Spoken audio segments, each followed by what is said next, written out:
일본이 조선으로 침공해서 조선에서 막대한 쌀을 싣고 간 것들. 돈을 주고 가져갔을까요? 사갔을까요? 아니면 뺏어갔을까요? 식민지 경영은 결코 수집하는 장사가 아니었다. 아담 스미스는 이미 국부론에서 식민지 경영은 낭비다. 자, 그러면 착취 가설에 대해서 설명을 드리겠습니다. 흔히 유럽 사람들이 제국주의 시대에 제3세계를 착취해서 잘 살게 됐다 이거죠. 빨대를 꼽아서 맛있는 것, 좋은 것들, 영양가 있는 걸 다 빨아 당겼으니까 잘 살게 된 거 아니냐 이 얘기입니다. 사실 유럽에서 제국주의가 시작된 건 1492년 콜럼버스가 신대륙에 도착하면서부터 제국주의 시대가 시작됐고 약 500년간 지속됐다 이렇게 얘기를 합니다. 그런데 과연 이 제국주의 시대에 식민지로부터 약탈을 많이 해서 잘 살게 되었는가? 그걸 이제 오늘 검토를 해보려고 합니다. 우리가 약탈 그러면 딱 떠오르는 게 뭡니까? 약탈 문화재요. 사실 루브르 박물관이나 대형 박물관에 가보면 전 세계에서 약탈해 온 것들 엄청 많죠. 그걸 또 뭐 자랑이라고 전시해놨어요. 그런데 뭐 사실 문화재 약탈해서 잘 살기는 어렵겠죠. 관광 수입에는 좀 도움이 될지 몰라도. 사실 이 초기에 많이 가져온 거는 금과 은을 많이 가져왔습니다. 그러면 왜 금을 많이 약탈해 왔냐? 이렇게 물으면 바보죠. 금 좋잖아요. 돈이잖아요. 그거 물어보는 게 바본데, 그 시대는 어떻게 생각했냐면, 국부의 원천이 금덩어리, 은덩어리, 즉 돈이라고 생각했어요. 사실 우리 개인도 돈이 많으면 잘 살잖아요. 마찬가지로 나라도 돈이 많으면 잘 산다고 생각을 했던 것이죠. 그 돈 가지고 함대 사고, 그죠? 배 사고, 사람 고용해가지고 용병 고용해서 또 약탈하고 그럼 잘 살게 되잖아요. 그러니까 금, 은 이것이 부의 원천이다라고 생각했고 그거를 우리가 불리오니즘, 중금주의라 그럽니다. 한자로 금을 중시 여긴다 해서 중금주의라 그럽니다. 불리온 그러면 이제 금괴 같은 걸 얘기하지 않습니까? 그래서 신대륙에 도착한 스페인 사람들은 금광, 은광을 찾기에 혈안이 되어 있었습니다.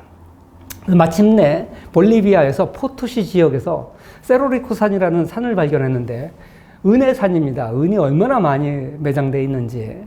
그래서 250년 동안 약 6만 2천 톤 이상의 은을 캐왔다 그래요. 6만 2천 톤. 실감이 우리가 안 나는데 황금이라고 하는 그 책을 보니까 당시 스페인이 세계 금은의 한때 83%를 소유했다 그럽니다.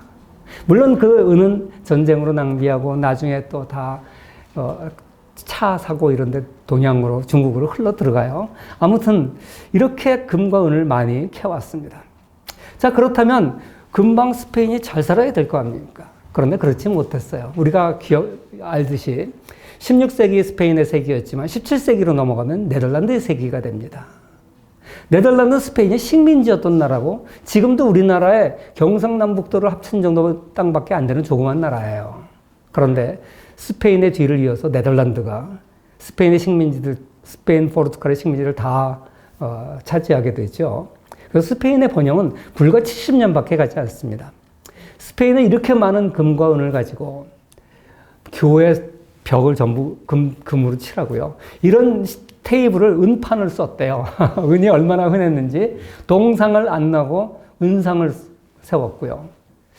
그리고 불과 70년이면 두 세대 좀 더 되는데 사람들의 노동 윤리, work ethic 이게 얼마나 타락을 했냐면 굶어 죽을전정 일 안 한다. 그리고 허드렛 일은 피레네 산맥을 건너서 프랑스 사람들이 와서 일을 했다 그럽니다. 요새 우리나라 식당에 아무도 일을 안 해서 조선족들이 와서 일하고 있죠. 우리는 아직 그 정도는 아닙니다만 과거 양반들이 일 안 하려고 했죠. 그런 나라로 스페인이 변질돼 갔습니다. 그래서 이 스페인의 번영은 별로 오래 가지 않았습니다.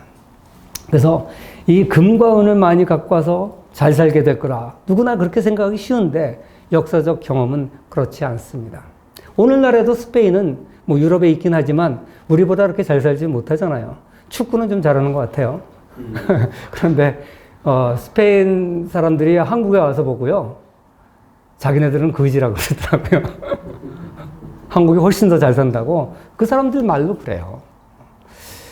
자, 이렇게 신대륙에서, 유럽 사람들이 식민지로부터 어마어마한 금과 은을 착취해 가서 잘 살게 됐다. 이건 사실 역사적 경험에 맞지 않습니다. 그러면 왜, 레닌이라든지, 힐퍼딩이라든지, 로자 룩셈부르크라든지 이런 사람들은 뭐라 그랬냐면요.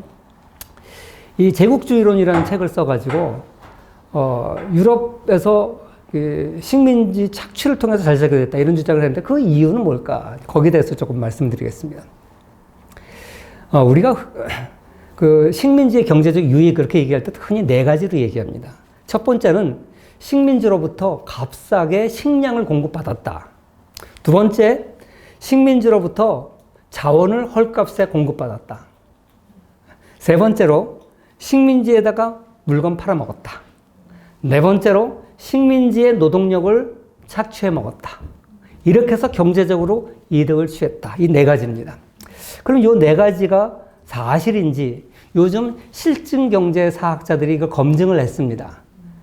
옛날에는 경제사학이 발전되기 전에는 굉장히 거시적으로 이렇게 문어적으로 이렇게 연구를 했어요.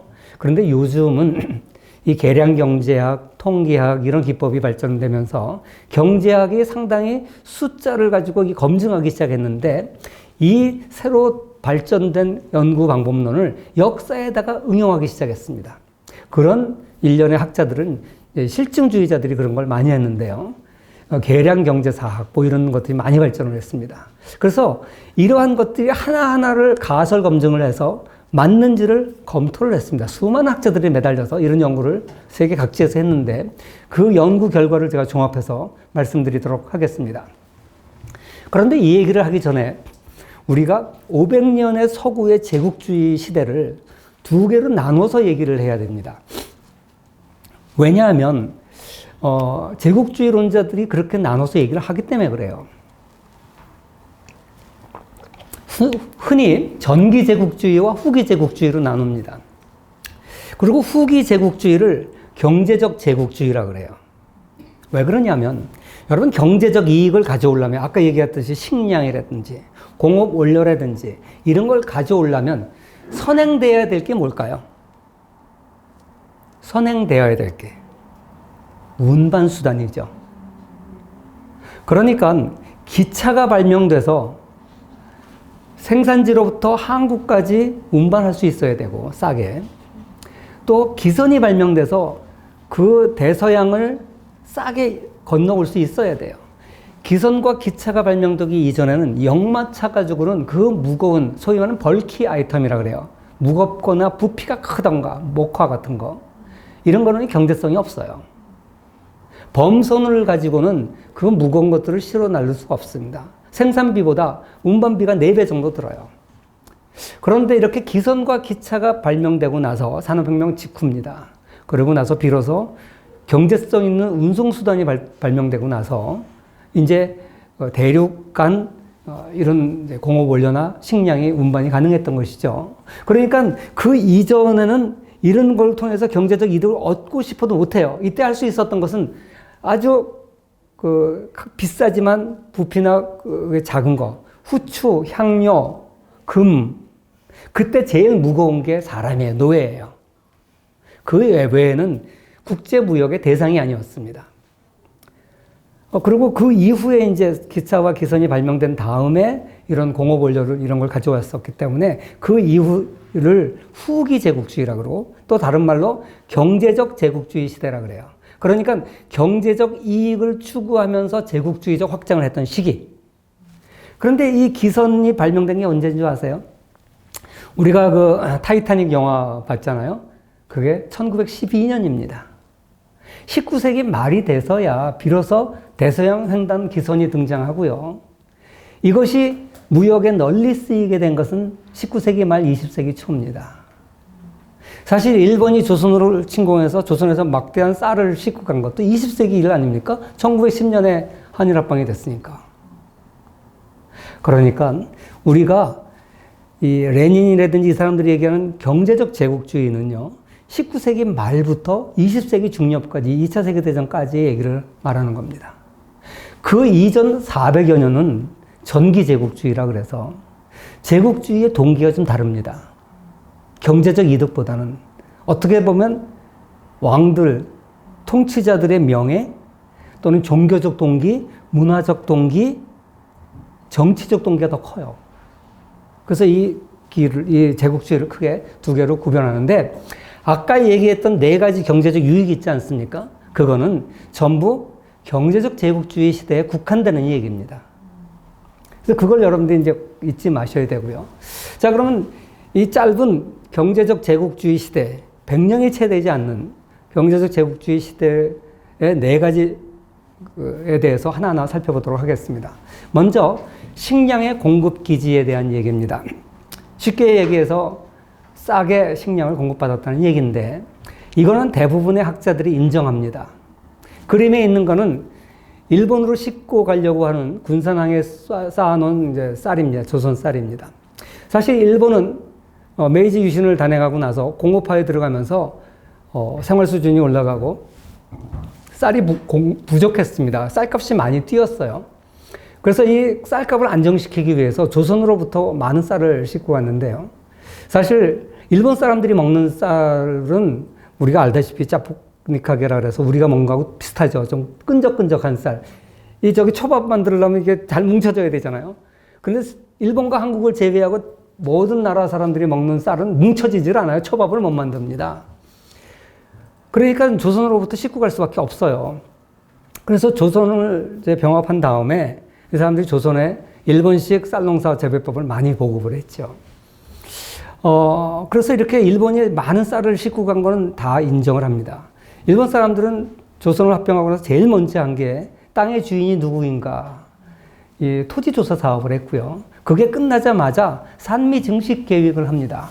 그렇게 해가지고 저수지 만들고 쌀 생산을 많이 늘리려고 노력을 했는데 불과 10%밖에 늘어나지 않았어요. 그런데 일본으로 싣고 간 쌀의 양은 얼마나 많은지 아십니까?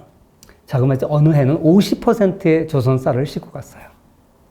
그래서 우리가 이제 식량을 수탈당했다. 이렇게 많은 국사학자들이 얘기를 하죠. 그런데 여러분, 쌀을 돈을 주고 가져갔을까요? 사갔을까요? 아니면 뺏어갔을까요? 제가 이렇게 질문을 하면 우리 학생들 많은 사람들이 다 뺏어갔다고 생각을 해요. 그럼 농민들은 뭐 먹고 삽니까? 돈은 줬어요. 조선의 쌀 시장 가격보다 일본의 시장 가격이 30% 비쌌습니다. 그 사람들 공업화를 하면서 식량이 잘 살게 되니까 사람들이 많이 먹고 인구도 늘어나고 식량이 부족해져서 일본 쌀값이 조선 쌀값보다 30% 비쌌어요. 그러니까 조선으로부터 쌀을 시장에서 사갈 경우에 그 운반비를 제하고도 남는 거예요. 그래서 사실 사갔습니다. 돈을 주고 사갔습니다. 공짜로 가진 건 절대 아니고요. 그런데 두 번째 질문은 뭐냐면요. 사실 당시에 조선의 쌀이 부족했죠. 우리끼리 먹기도 부족했어요. 흰쌀밥에 고기국. 그게 부의 상징일 정도였는데 흰쌀 아주 귀했습니다. 조선 사람들끼리 먹기도 부족한 그 쌀을 50%나 일본으로 수출했다면 쌀값이 오를까요? 안 오를까요? 정상적인 경제라면 폭등을 할 겁니다. 특히 쌀은 생필품이기 때문에 사치품이 아니기 때문에 조금만 부족해져도 값은 천정부지로 오르는 게 생필품의 특징입니다. 자, 그러면 일본 사람들이 이렇게 많은 쌀을 조선에서 수입해 가려면 쌀값이 폭등을 했을 텐데 일본 사람들은 그 폭등한 쌀값을 주고 갔을까요? 아니면 오르기 전 쌀값을 주고 갔을까요? 그렇죠. 오르기 전 쌀값을 주고 갔습니다. 어떻게 그게 가능해요? 아니, 시장 경제라면 어떻게 그게 가능합니까? 바로 식민 통치를 했기 때문에 가능한 겁니다. 만주로부터 조, 수수, 귀리 이런 대체 작물을 잔뜩 수입해오고 그 다음에 지주 세력들을 회유하고 강압을 해서 싼 가격에 엄청나게 많은 쌀을 확보할 수 있었던 것이죠. 그러니까 우리는 당시 시중의 가격보다 싼 가격에 많은 쌀이 일본을 실려갔기 때문에 이걸 수탈당했다. 이렇게 보는 겁니다. 자, 이걸 수탈이라고 봐야 될까요? 수출이라고 봐야 될까요? 사실 보는 관점에 따라서 다를 수가 있습니다. 어떻게 보면 수탈이고요. 어떻게 보면 수출이죠. 일본 사람들은 이걸 자기네들이 사갔다. 이렇게 주장하는 거고 우리는 수탈당했다고 생각하는 겁니다. 자, 이렇게 대부분의 학자들은 주곡, 식량에 대해서는 식민 통치를 통해서 막대한 이득을 얻었다는 걸 인정합니다. 사실 식민지가 아니었으면 이렇게 하는 게 불가능했으니까요. 자, 그러면 이 논의를 그대로 공업 원료에다가 적용할 수 있을까요?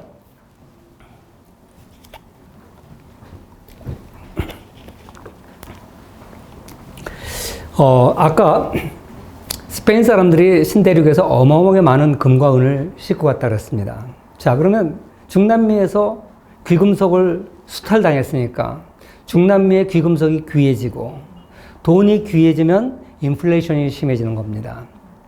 그러면 중남미가 하이퍼 인플레이션으로 고통을 받았을까요?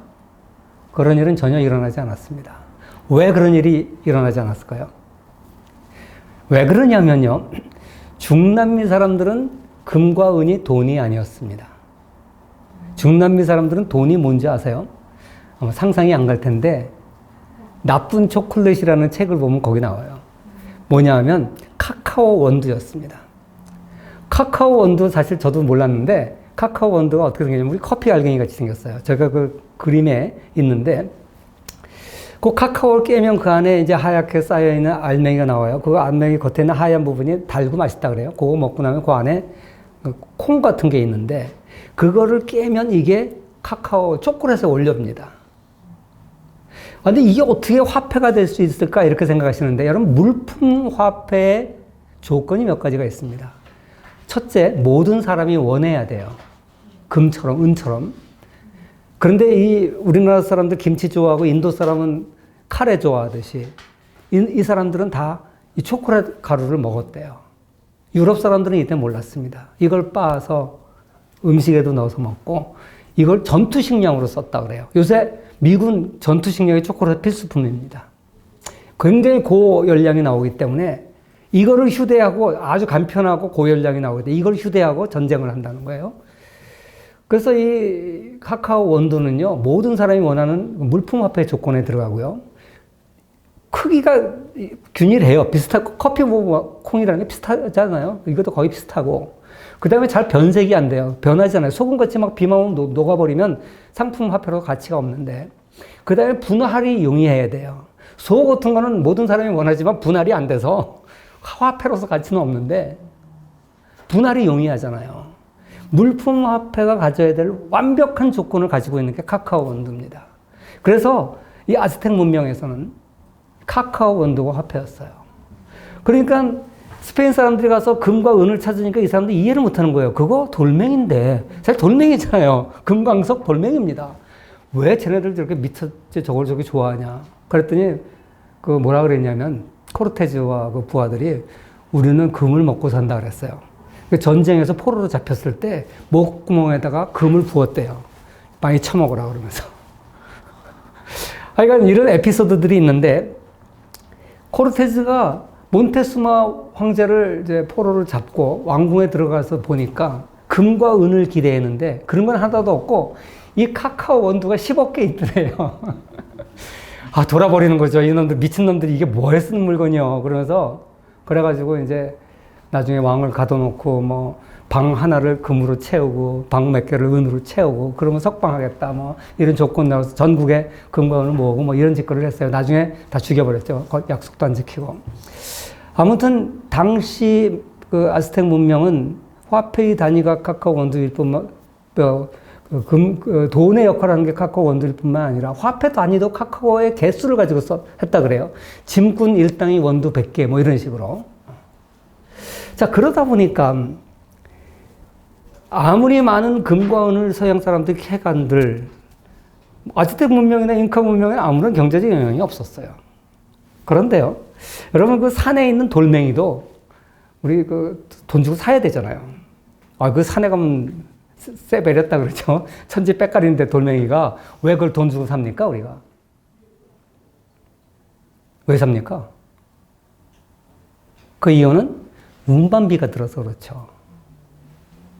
산에서 돌멩이 가져오려면 뭐 정부 허가도 받아야 되고 뭐 이런 것도 있겠지만 포크레인 트럭까지 가서 없는 데는 길도 닦아가면서 가서 캐오고 그걸 전시해 놓고 조경석으로 그래놓고 이제 주인이 나타나면 팔잖아요. 이 모든 과정에서 돈이 들어요. 비용이 들어요. 그래서 그걸 나누기 돌멩이, 개싸움 돌멩이 하나 가격이 나오는 건데, 자, 경제사학자들이 연구를 해보니까 이 그 제국주의 시대에 식민지들로부터 농업, 그 식량만 가져온 게 아니라 많은 공업 원료들도 갖고 왔는데, 그 공업 원료에 갖고 온 걸 가만히 보니까, 그 식민지에서 가져온 가격이나 식민지가 아닌 나라에서 가져온 가격이나 큰 차이가 없더라는 거예요. 그 가격 차이는 거리에 비례해요. 거리가 멀면 많이 비싸고, 거리가 가까우면 싸고. 왜 그럴까요? 왜냐하면 식민지에서는 그 돌멩이에 불과하기 때문에 그냥 지배자한테 뇌물 조금만 주면 그냥 가져가라 그래요. 아프리카에서는 다이아몬드의 처음에 가치를 몰랐기 때문에 초콜릿하고 바꿔 먹었다 그러잖아요. 진주의 가치를 알았겠습니까? 그 사람들이. 그러니까 결국은 채굴비예요. 채굴비. 운반비, 채굴비, 생산비예요. 그래서 이거는 식민지 경영에 따른 이득이 아니라는 거죠. 물론 이득이 없었던 건 아니에요. 막대한 이득을 얻었죠. 그런데 굳이 이런 걸 가져오려고 식민지 경영은 할 필요 없었다는 거예요. 그러니까 이것은 오늘날의 용어로 치면 해외 생산의 이득이에요. 남태평양에 가서 참치 잡아먹는 거나 해외 생산의 이득이에요. 그래서 오늘날 우리는 이런 거를 착취라고 안 그러고 해외 생산이라 그럽니다. 한국은 고무가 하나도 생산되지 않은 나라인데 말레이시아로부터 고무를 수입해서 우리나라가 지금은 뭐 중국으로 넘어가기도 했지만 금호 타이어라든지 무슨 타이어, 세계적인 타이어 회사들 몇 개 있잖아요. 그럼 원료는 다 말레이시아로 수입해 오거든요. 그럼 우리가 말레이시아를 착취한 겁니까? 중국이 북한으로부터 많은 지하자원을 수입해 갔어요. 그러면 중국이 북한을 착취했다 그럽니까? 이게 착취냐 원자재 수출이냐 이것도 동전의 양면이에요. 이렇게 보면 착취이고, 왜? 사실 어떻게 보면 헐값에 팔아넘겼잖아요. 그런데 그 이유는 그걸 부가가치를 올릴 수 있는 생산시설 능력이 없기 때문에 그거라도 파는 거 아닙니까? 그러니까 어떻게 생각하면 이거 착취예요. 근데 어떻게 생각하면 그냥 수출이라고 그래요. 주류경제학자들 이걸 착취라는 용어로 쓰질 않고 수출했다 그럽니다. 그러니까 정리를 하면 식량과 달리 식민지역에서 활용하지 못했던 자원들은 분류상 이건 수출 또는 해외 생산으로 간주를 해야지 이건 식민지의 유익에 넣으면 안 된다. 이게 경제사학자들의 주장입니다. 오해하지 마십시오. 파는 나라가 손해는 봤죠. 또 수입해 가는 나라 이득도 봤어요. 그건 오늘날에도 그런 일은 벌어집니다. 우리나라도 해외 자원 확보 다 그런 거죠. 오늘날에도 벌어지는 일이에요. 그래서 이 분류는 그렇게 된다는 얘기입니다. 세 번째, 식민지에다가 완제품을 팔아먹고 부자가 됐다. 이제 이렇게 얘기하는데, 사실 초기에 영국은 공장에서 쏟아져 나오는 산업혁명 직후에 많은 면직물들을 처음에는 독일이라든지 프랑스라든지 이웃 유럽 국가들에 팔았지만 그걸 다 소화시키지 못하니까 이걸 전 세계에 팔기 시작했습니다. 그리고 인도 식민지나 중국 식민지를 처음에 개척했을 때는 그런 목적이 있었습니다. 그런데 막상 중국 같은 나라하고 무역을 해보니까 별로 재미를 못 봤어요. 왜? 이상하게 중국은 처음에는 영국산 고급 면제품들이 팔렸는데 나중에 잘 안 팔려요. 왜 그런지 아십니까? 중국산이 좋아서가 아니라 중국이나 인도나 대부분의 세계 제3세계 국가들은 빈부격차가 너무나 컸어요. 소수의 지배계층만이 그걸 구매할 수 있는 구매력이 있었을 뿐이고 대부분의 백성들은 너무 헐벗어서 그건 그림의 떡이에요. 구입할 수가 없어요. 반면에 중국산 특산물들, 차, 비단 이건 로마 시대부터 유럽 사람들이 엄청나게 좋아했던 거고요. 도자기, 요새 도자기를 차이나라고 부르잖아요. 요새는 동구권이나 이런 데도 본차이나 좋은 그 도자기 많이 생산합니다만 이게 다 중국에서 나왔거든요. 이런 동양 상품들은 날개 돋친 듯이 팔려나갔습니다. 영국이나 유럽 국가들은 산업혁명을 거치면서 부르주아 계층이라고 불리는 평민들도 어마어마하게 부자가들이 많았기 때문에 이 이국적인 동양 상품을 엄청나게 좋아했어요. 특히 영국 사람들은 중국의 차를 좋아했습니다. 참 신기한 게요. 같은 유럽 국가인데 프랑스나 독일에서는 차를 그렇게 많이 안 먹었어요. 아마 프랑스에는 와인이라고 하는 대중 음료가 있고 식사할 때 먹는, 독일에는 맥주가 있어서 그런가 봐요. 그런데 위스키를 밥 먹을 때 벌컥벌컥 마실 수 없잖아요. 그래서 그랬는지 하여간 이 영국 사람은 초기에는 커피를 많이 마시다가 중국산 차가 공급되기 시작하니까 중국산 차를 엄청나게 좋아해요. 이게 초기에는 귀족들만 마셨습니다. 왜냐하면 이 동방에서 오는 사람들에게 비쌌겠죠. 여러분 삼국지 처음 읽어보면 유비가 자기 어머니에게 드릴 차를 사러 나가는 게 삼국지 첫 장면 아닙니까? 중국에서 차는 귀했는데 영국에서 동양에서 수입한 차니까 얼마나 비쌌겠습니까? 거기다 참 재밌는 게요. 일본이나 중국이나 한국이나 다 대부분 그린티를 마셔요. 녹차를 마셔요. 90%. 근데 영국 사람들은 블랙티, 홍차를 마시잖아요. 그래서 거기다 학설이 다양해요. 뭐 원래 그걸 좋아해서 그렇다는 학설도 있는데, 그 중국에서 수입해가지고 희망봉을 돌아서 아프리카를 돌아가지고 영국까지 오면 그게 발효가 돼버려서 홍차가 된다는 거예요. 그래가지고 홍차를 마셨다 뭐 이런 말도 있는데 아직 누구 말이 맞는지 저도 잘 모르겠어요. 홍차에 대한 책을 읽어보니까 그런 학설들이 있더라고요. 그런데 홍차가 좀 뜰뜨름하잖아요. 요새 실론티 그런 거 보면 뭐 거기다 반은 우유예요, 우유. 근데 그때는 카리브해에서 나오는 설탕을 넣어서 먹었어요. 과거에 설탕은 왕족들만 먹던 겁니다. 그런데 그것이 터키나 이게 십자군 전쟁 때 약간 전례가 됐는데 너무 고가라서, 그리고 사탕수수는 유럽에서 재배가 안 돼요. 근데 이걸 처음 재배한 사람이 누구냐면 콜럼버스예요. 콜럼버스가 4번 항해를 했는데 두 번째 항해 때 사탕수수를 싣고 갑니다. 콜럼버스가 무슨 성견지명이 있어서가 아니라 장인이 그 사업을 했어요. 아프리카의 섬에서 사탕수수 재배업을 했어요. 그래서 장인이 야 거기 덥다 그러니까 얘 이거 한번 심어봐. 그래서 가가지고 심으니까 잘 돼요.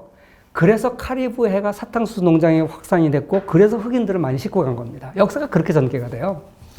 아무튼 그 비싼 그 해외에서 수입해온 설탕에 그 비싼 중국에서 온 그 티, 비싼 놈한테 비싼 놈을 넣어서 보니까 얼마나 비싸요. 그러니까 처음에는 부의 상징이에요. 녹차, 홍차라는 게. 그래가지고 그 영국 사람들이 고기를 많이 먹으니까 니글니글 하잖아요. 중국 사람들도 기름기 음식을 많이 먹으니까 차를 먹어서 씻어낸다 그러잖아요. 그러니까 이 사람들이 그걸 엄청나게 좋아하기 시작한 거예요. 귀족이 좋아하면 평민은 무조건 따라갑니다. 100년 후에는 모든 평민들까지 다 차를 마시기 시작했고, 200년 후에는 심지어 간수들에게조차 티가 공급될 정도로 필수품이 됐습니다. 이렇게 티의 수요가 폭발적으로 증가하니까 처음에 영국은 중국과 무역을 해서 은과 금을 벌으려고 했는 건데, 그때는 중금주의 사상 때문에 부자가 되려면 은금을 많이 확보해야 된다고 생각했어요. 근데 무역을 해보니까 역조가 되는 거예요. 근데 알다시피 영국은 조그만 나라 아닙니까? 중국은 어마어마한 대륙인데 무역이 역조되기 시작하니까 걷잡을 수가 없는 거예요. 영국이 큰일 났어요, 이거. 그런데 기가 막힌 사실을 알았습니다. 그게 뭡니까? 중국 사람들이 아편을 좋아한다는 사실을 알았어요. 그래서 양귀비를 인도에서 재배해가지고 아주 싸구려 마약을 만들어가지고 그거를 갖다가 동인도 회사를 통해서 중국에 공급을 했더니 19세기 말에 중국 사람들이 전부 아편쟁이가 된 거예요. 우리 간혹 중국 영화 그때 당시를 보면 아편 엄청나게 했죠. 그래가지고 은을 회수를 해간 겁니다. 그랬더니 중국 조정에서 보니까 야 큰일 났거든요. 그래서 아편을 다 몰수해서 바다에 빠뜨렸고 아편 전쟁이 시작된 겁니다. 결국 이걸 보면 처음에 완제품을 팔아먹으려고 그랬어요. 그런데 안 팔렸습니다. 그 사실을 우리가 이런 사실로부터 알 수 있었던 것이죠. 이런 것을 경제사학자들이 수치적으로 다 비교를 했어요. 그래서 내린 결론이 의도한 것보다 그렇게 많이 팔아먹지 못했다. 그게 경제사학자들의, 실증 경제사학자들의 결론입니다. 마지막으로 이제 잉여 자본의 배출구라는 게 무슨 뜻이냐면, 남는 자본을 가지고 식민지에 공장 세워서 그 공장에서 노동력을 착취해 먹었다. 이제 이겁니다. 그런데 뭐 제가 숫자적으로 이걸 학자들의 연구를 설명을 할까 했는데 간단하게 얘기해서 이렇게 생각하면 됩니다.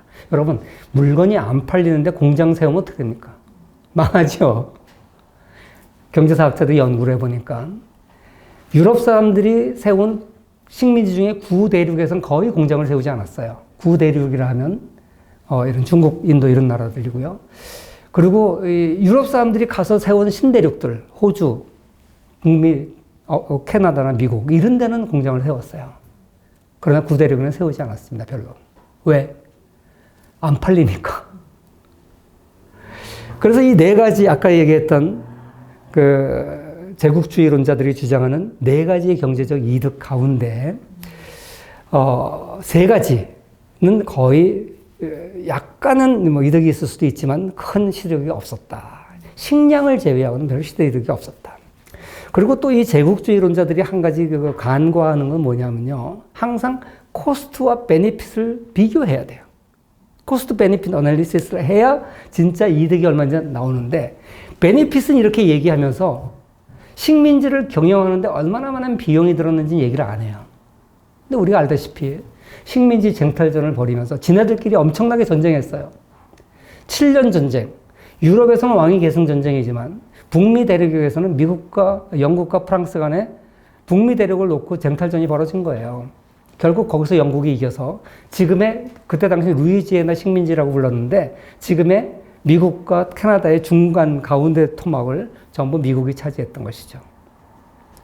이렇게 식민지 쟁탈전을 통해서 엄청난 비용을 지출했고요. 미국이 거기서 큰 지출을 해서 그거를 만회할 목적으로 미국에서 처음으로 물품세를 매겼어요. 그게 햇 액트, 티 액트, 아이언 액트 이런 거예요.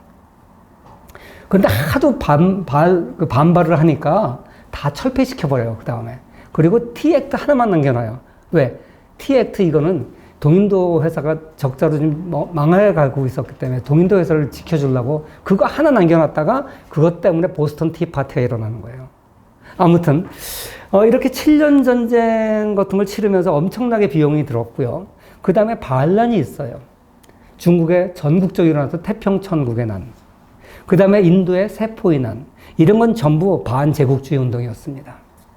이거는 국제적인 반란이 아니기 때문에, 전국적인 반란이기 때문에 지역 주둔 군대로는 진압할 수가 없었어요. 그래서 본토에서 막대한 군대가 투입됐는데 그 비용 어마어마하게 들죠. 이렇게 비용도 굉장히 많이 들었습니다. 그래서 경제사학자들이 연구해 보니까 식민지를 많이 갖고 있었던 영국 같은 경우에 국민 1인당 방위비 지출이 엄청나게 많았습니다. 이렇게 비용과 코스트와 베네핏을 같이 비교해 봤을 때 식민지 경영은 결코 수지맞는 장사가 아니었다. 이게 오늘날 계량 경제사학자, 실증주의 경제사학자들의 결론입니다. 그런데 아담 스미스는 이미 국부론에서 식민지 경영은 낭비다 이렇게 얘기를 했어요. 그러면서 영국의 통치자들한테 식민지 경영하지 마라. 자유로운 무역을 방해할 뿐이고 자유로운 무역이 훨씬 더 이득을 가져온다. 이렇게 얘기를 했거든요. 정말 아담 스미스는 해안에 있었던 사람이죠. 그리고 어떻게 보면 아담 스미스의 그러한 정책을 받아들여서 가장 먼저 자유무역으로 돌아전환한 나라가 영국이에요.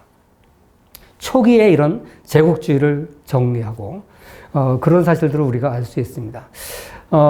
사실 그 하버드 대학의 닐 퍼거슨이라는 교수가 쓴 Empire, 제국이라는 책이 있습니다. 이런 책을 보면 이 시대에 대해서 자세하게 나와 있는데 혹시 여러분들 추가적인 리딩이 필요하신 분은 제가 그 책을 읽어보실 것을 권유드립니다. 그런데 이러한 사실은 우리가 어디서 알 수 있냐면요. 2차 세계대전 이후에 브레튼 우즈 체제를 보면 알아요. 여러분, 우리는 어떻게 알고 있냐면 우리를 식민 통제하는 일본이 태평양 전쟁에 졌기 때문에 독립을 했다 이렇게 알고 있잖아요. 자, 그러면 승전국 식민지들은 어떻게 됐습니까? 독립은 못했나요? 물론 우리나라처럼 1945년에 해방된 건 아니에요. 그러나 승전국, 영국, 프랑스, 독일, 미국의 식민지들도 다 거의 대부분 시차는 좀 있었지만 몇십 년에 걸쳐서 서서히 되긴 했지만 다 독립됐습니다. 영국 같은 경우에 원하는 다 독립시켜줬어요. 그래서 146개국이 독립을 했습니다. 그 146개국 가운데 패전국인 독일과 이태리, 일본의 식민지는 그렇게 많지 않아요. 그러면 그 승전국이 왜 독립시켜줬을까요? 갑자기 인도주의적 차원에서 갑자기 착해져서요? 그게 아닙니다. 조상들은 식민지 경영하면 뭐 큰 좋은 일이 생길 줄 알고 열심히 식민지 쟁탈전을 벌였는데 해보니까 1, 2차 세계대전밖에 남은 게 없어요. 사실 1차 세계대전을 끝내고 나서 케인즈가 그런 얘기를 했고 이제 그만하자 그랬는데 그걸 받아들이지 않았죠. 그리고 2차 세계대전까지 경험을 하고 나서 제2차 세계대전이 막바지에 이르렀던 1944년에 미국의 뉴햄프셔의 작은 브레튼 우즈라는 마을에 33개국의 연합국 대표들이 모여서 전후 세계 질서를 논의했습니다. 그러면서 약속한 것이 전쟁이 끝나면 식민지를 각국의 사정에 따라서 독립을 시키고 그리고 이제 자유로운 무역을 통해서 세계 질서를 구축해 나가자. 그게 브레튼 우즈 체제예요. 그 약속에 의해서 월드뱅크 만들고 IMF 만들고 WTO를 만들려고 그랬어요. 그때는 ITO라고 불렀습니다. 만들었는데 미국이 민주당이 거부권을 행사해서 ITO는 없어지고 그 대신에 가트가 대신한 거예요. 그러다가 나중에 가트 우리가 알다시피 우루과이 라운드 때 가트 대신에 가트를 이제 없애고 이제 8번째 우루과이 라운드에서 이제 WTO를 만든 거죠. WTO가 I를 월드, 인터내셔널 월드로 바꿨을 뿐이에요. 그 ITO하고 똑같아요. 그래서 IMF, 무역은, 금융은 IMF, 무역은 ITO, International Trade Organization이에요. 이 무역과 금융, 이게 국제경제 축인데, 이러한 세계 질서를 만들려고 했던 게 브레튼 우즈 체제였습니다. 이 사실만 봐도 전 세계는 선진국들조차도 식민지 경영 체제, 제국주의는 바람직한 모델이 아니다라는 걸 일찍 알았습니다. 그래서 그걸 청산을 한 것이고, 그랬는데 냉전 체제로 들어가는 바람에 사실 이게 뜻을 이루게 된 건 한참 후에 소련이 몰락하고 나서 일이죠. 여기까지가 소위 말하는 착취 가설에 대한 실증 경제사학들의 반론입니다. 잠깐 쉴까요? 한 5분만 쉬면 어떻겠습니까? 제가 막 열강을 했더니 목소리가 막 잠깐 좀